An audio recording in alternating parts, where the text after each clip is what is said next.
So my name's David Howard. I'm a senior research scientist in the Robotics and Autonomous Systems group at Data 61 in Brisbane. So Data 61 is part of Cyro, and we focus on basically merging the digital and the physical worlds. Well, we do some deep learning here, but the thing that I focus on is evolutionary learning. And evolutionary learning is quite a bit different. So deep learning, you need lots and lots of data, and basically what you're doing is you are learning new examples. So when a new example comes in, it can get classified as one thing or another. What I do is based on, well, genetics. It's based on Darwinian evolution, and it's based on competition. So for evolution to occur, you need three things. You need selection, you need variation, and you need heredity. And this is true for natural creatures, it's true for computer programs, it's true for robots. And we know that evolution is the most powerful creative force in the world, and the evidence is all around us, right? Especially here in Brisbane, the evolutionary miracle that is a kangaroo is something that no one could really have conceived of without seeing it first. And in fact, when some of the first explorers came back to England, everyone thought they were making it up. And especially, with the duck-billed platypus and things like that, people just thought it didn't exist. The point is that evolution is really, really powerful. It's creative. It creates novelty, diversity, all of these things that are really useful when you think about them in the context of learning, right? Well, what we do is instead of having a single solution which we optimize and optimize and optimize, we have a population. Okay, so we take our inspiration from nature, we have a population of different solutions, and initially these are all random.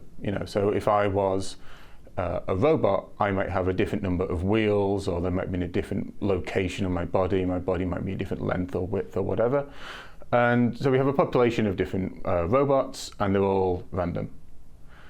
What we do is we then test them on a problem that we want them to solve. And a really simple example in this case would be, within 5 seconds going as far as you can from your initial point, okay? And the further you go from that point, the higher score you're going to get. And we call that score fitness in terms of, survival of the fittest. We want the fittest to survive.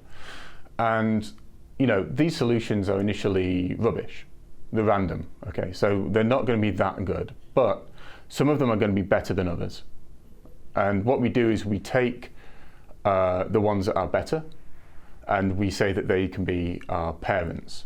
So they have the opportunity to reproduce, again in the Darwinian sense, to create children that are a little bit like them.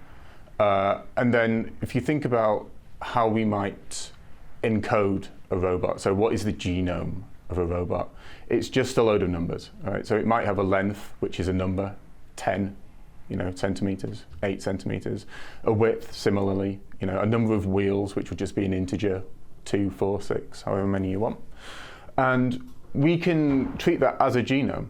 Okay, so what we do is we treat that as a genome, and we apply mutations to it. So we might randomly change. So instead of having 4 wheels, it's got 5 wheels when the genome passes from the parent to the child.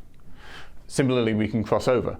So we can have 2 parents, and we can pick a point in both of their genomes and cross them so that the child has a little bit of parent A and a little bit of parent B.